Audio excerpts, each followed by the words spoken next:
আগে কথাগুলো শুনেন, তারপর আমি কিছু বলতেছি। তুমি এমন একটা ব্যক্তি যে কয় আইলো তার পিছেই যাও, গেলে পরে তোমার ক্ষতি হয়, লাভ হয় না। কথাটা ঠিক না ঠিক? ঠিক। ডাক করলা। না, না। যখন তোমার কাছে টাকা পয়সা থাকে, তখন তোমার আপন বন্ধু বান্ধব, কাছের মা বাবা মা থাকে।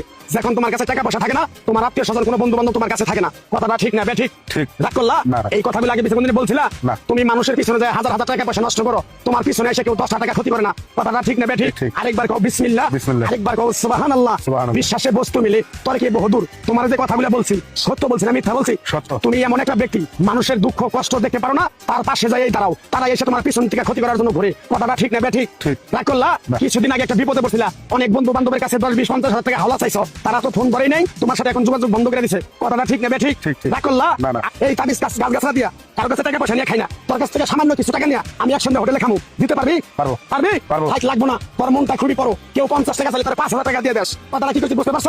আরেকবার কবি বিসমিল্লাহ। বিসমিল্লাহ। বিসমিল্লাহ বলার সাথে সাথে তুই আমারে 500 টাকা দিবি, তোর এক টুকরা গাছ দিয়ে দামু। এই গাছটা তুই নিয়ম কানুন মাইনা ব্যবহার করবি, আল্লাহ তোরে মুক্তি করবো। কথা কি বুঝতে পারছ?